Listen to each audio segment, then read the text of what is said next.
Hey, this is Eric from Request Metrics, and today I want to talk about analyzing load performance on your site. And to do that, I have a story about tennis shoes. So you're looking at the ugliest shoe that has ever been designed, in my humble opinion. It is the Nike Metcon 9. And for years, I pretty much exclusively wore Nike Metcons to the gym. But my last pair wore out, and when I needed a new one, I saw this monstrosity, this abomination, this affront to God was staring at me at Scheels, and I said, no, there must be a better way. And so as luck would have it, Reebok makes an alternative called the Nano. And even more lucky for me, the Reebok website is dog slow. Oof. So I thought this was a great opportunity to showcase some of the new V3 features that we've released in Request Metrics that will help you analyze website load performance. And for an example, we're going to use Reebok.com. And we can even see that if I just click around the site, it's not just the home page that's slow. Going to a collection page is slow. And then here's the Nano X4 alternatives to the Metcons that I was looking at. And if I click in here, it's not terrible, but it is a little bit slower than I'd like. So let's take a look in Request Metrics and see what kind of data we can find and see if we can pinpoint what's causing this page to be slow.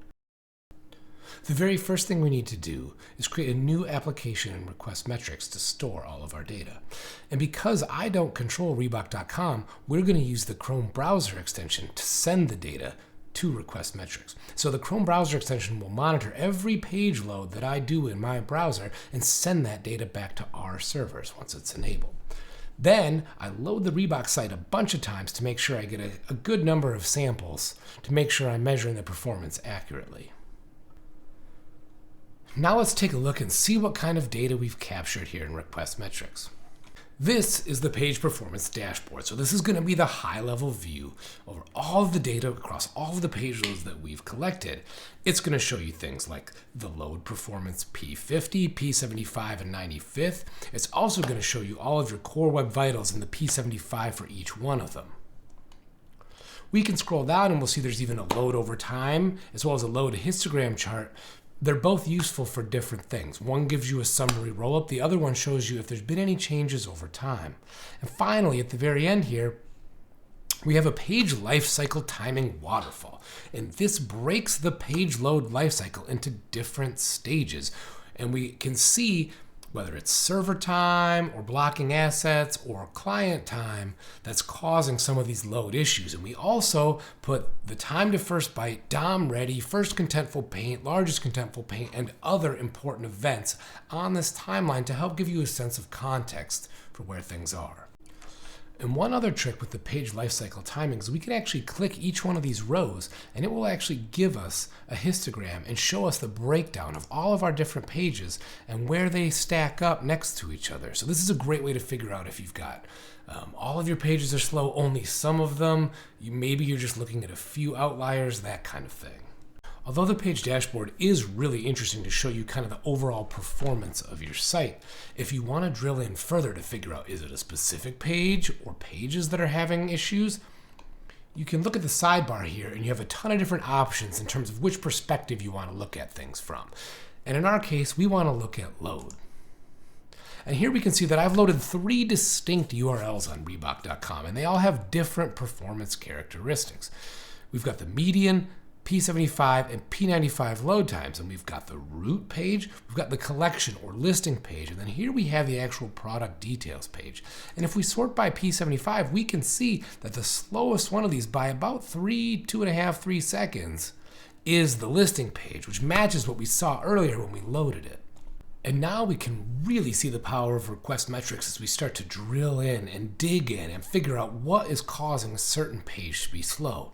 And so in this case, I'm interested in the product listing page specifically. So if I click on this link, I'm going to get a drilled in page. And now I'm looking at all of the instances, all of the page loads for this specific URL. And so we can see we've got the P75 up here.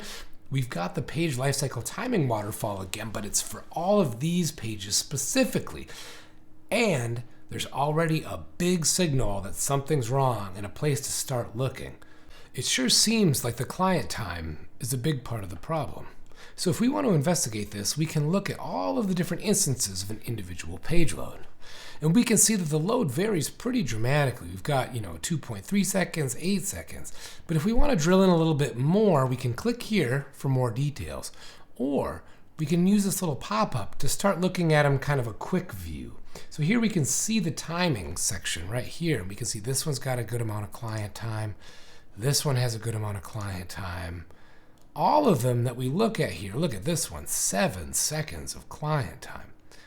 So there's a lot of ways that we could start investigating here. And so I'm just going to click see full page details for this one. So it's a total load time of 8.1 seconds. Now we're looking at the details page. So this is an individual page load, and we know a whole lot about what happened. So right now we can see, looking at the load performance alone, we can see that it was 8.1 seconds. And look at where this is compared to other pages. And we can pop this out and we can see, wow, this one is definitely on the slower end of things. We could even see relative to this application, how does this page view stack up? And in this case, it's also one of the slowest. Everything else on the site is performing better than this particular page load, save one. We've got a few other little pop-outs here if you want to look at the protocol, the page size, that kind of thing. But really, when we're talking about Reebok.com and why are things slow, we can see here that the client time is definitely the most significant factor. And like your browser tools, we can actually see a list of all of the things that were loaded over the network. If you see things like an anvil, that means that's a fairly heavy asset. And as we scroll down, we can see there's all kinds of things.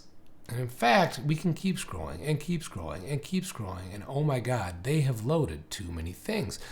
We also support custom marks and measures. So we can see there's the before hydration section, the Next.js hydration section, and we keep scrolling. I've never seen a site with so many CSS files. Keep scrolling, keep scrolling. Now keep in mind, load is way out here and we're still way over here. So as we keep scrolling, we're hopefully going to see something that signifies why load was pushed out so far. Oh, there's your answer right there. Widgets SSR Photo Rank Me. So this, at least among other things, is causing significant load delays. Now we can get more information about this. We can look in here and we can say, okay, well it took 6.2 seconds. We have an additional analysis option where we can pop it open and we can actually look at all the details for every single instance of this resource that was loaded on this site. So we can see that on 38.7% of page loads, we had this photo rank thing. And then here is actually the histogram breakdown of all of the different times that it took to load this specific resource. And we can see there's almost this bifurcation. There's quite a few slow ones, and then there's a few fast ones. And we can see part of the problem might be that you can cache it, but the freshness duration is very short. So we will actually go out and retrieve one of those assets, and we will actually get all of the cache headers, and we'll tell you in plain English what the caching rules are for that particular resource. So now we've got a pretty darn good idea that it's this widgets SSR Photo Rank Me that's the problem. But let's go ahead and go back and let's look at a different one. Let's look at this top one here, for example. If we scroll and scroll and scroll, are we going to see a similar pattern? Oh, yep, there it is. Widgets SSR Photo Rank.me, again, taking huge amounts of time. Let's look at this second one. Are we going to see the same pattern? Yep, absolutely.